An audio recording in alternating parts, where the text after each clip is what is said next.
There's no feeling more intense than starting over. If you deleted your homework the day before it was due, as I have, or if you left your wallet at home and you have to go back after spending an hour in the commute. If you won some money at the casino and then put all your winnings on red but it came up black. If you got your best shirt dry cleaned before a wedding and then immediately dropped food on it. If you won an argument with a friend and then later discovered that they just returned to their original view. Starting over is harder than starting up.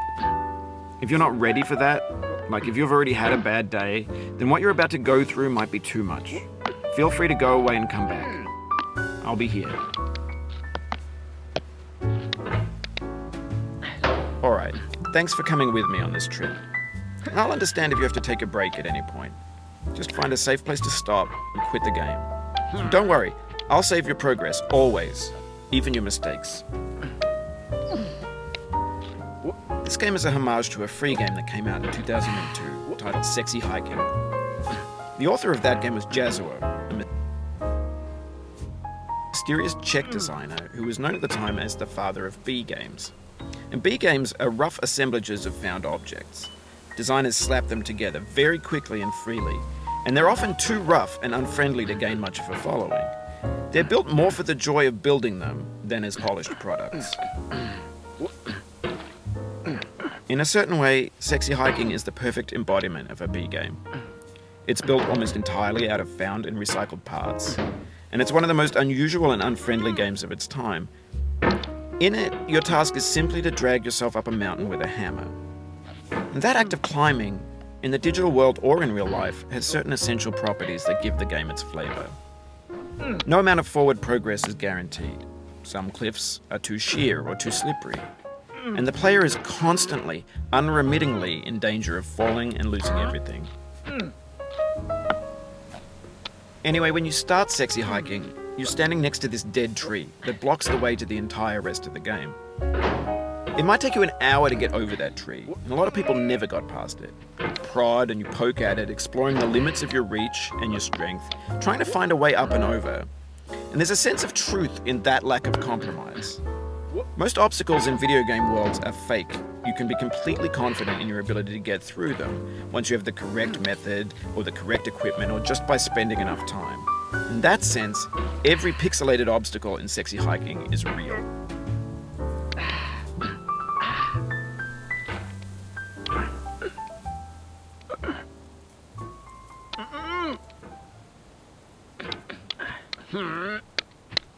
The obstacles in Sexy Hiking are unyielding, and that makes the game uniquely frustrating. But I'm not sure Jazzuo intended to make a frustrating game. The frustration is just essential to the act of climbing, and it's authentic to the process of building a game about climbing. A funny thing happened to me as I was building this mountain. I'd have an idea for a new obstacle, and I'd build it, test it, and it would usually turn out to be unreasonably hard. But I couldn't bring myself to make it easier. It already felt like my inability to get past the new obstacle was my fault, as a player rather than as a builder. Imaginary mountains build themselves from our efforts to climb them, and it's our repeated attempts to reach the summit that turns those mountains into something real. When you're building a video game world, you're building with ideas, and that can be like working with quickset cement. You mold your ideas into a certain shape that can be played with, and in the process of playing with them, they begin to harden and set until they're immutable, like rock. And at that point, you can't change the world, not without breaking it into pieces and starting fresh with new ideas. For years now, people have been predicting that games would soon be made out of prefabricated objects, bought in a store and assembled into a world. And for the most part, that hasn't happened, because the objects in the stores are trash. I don't mean they look bad or that they're badly made, although a lot of them are. I mean they're trash in the way that food becomes trash as soon as you put it in the sink. Things are made to be consumed and used in a certain context, And once the moment is gone, they transform into garbage. In the context of technology, those moments pass by in seconds. Over time, we've poured more and more refuse into this vast digital landfill that we call the internet. It now vastly outnumbers and outweighs the things that are fresh and untainted and unused. When everything around us is cultural trash, trash becomes the new medium, the lingua franca of the digital age. And you can build culture out of trash. But only trash culture. Be games, be movies, be music, be philosophy.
Oh, you just lost a lot of progress. That's a deep frustration, a real punch in the gut. Oof, sorry about that.